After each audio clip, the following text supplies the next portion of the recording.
কোঠা সংস্কার আন্দোলনে পুলিশের গুলিতে নিহত রংপুরের বেগম রোকেয়া বিশ্ববিদ্যালয়ের শিক্ষার্থী আবু সাইদের কবর জিয়ারত করেছেন বিএনপির মহাসচিব মির্জা ফখরুল ইসলাম আলমগীর।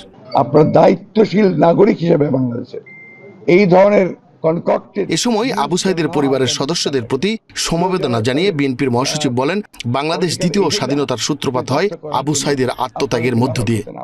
বিদেশি চক্র, দেশি চক্র যারা অস্থিতিশীলতা সৃষ্টি করতে চায় বাংলাদেশের এই বিপ্লবকে যারা নস্যাৎ করতে চায়, ছাত্র জনতার যে ত্যাগ, সেই ত্যাগকে দুঃসাৎ করতে চায়, তাদের একটা চক্র আছে অত্যন্ত পরিকল্পিতভাবে বাংলাদেশে একটা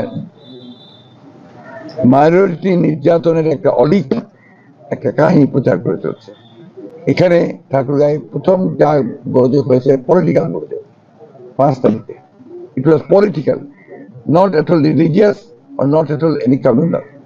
Political turmoil সবসময় পলিটিক্যাল জিনিস কিছু হয়।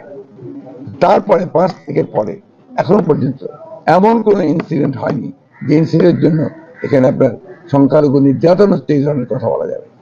কিন্তু একটা চক্র পরিকল্পিতভাবে এবং পতিত যে সরকার অর্থাৎ পতিত যে আপনার শাসক গোষ্ঠী, তাদের লোকেরা পরিকল্পিতভাবে এখানে আবার বিভিন্ন ঘটনার নাটক সাজিয়ে তারা এটাকে প্রচার করছে।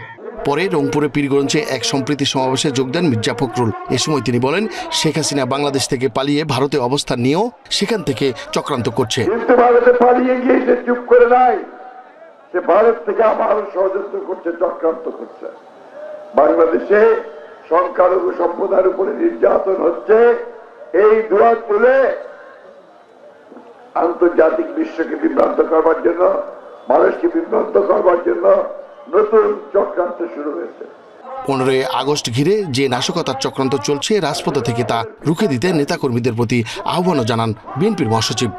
আমাদের এখন সকলকে ঐক্যবদ্ধ হতে হবে, ঐক্যবদ্ধ হয়ে আওয়ামী লীগের হাসিনার সকল ষড়যন্ত্রকে রুখে দিতে হবে। বন্ধুগণ, মন্ডলের নাম, এশিয়ান টেলিভিশন, ঢাকা।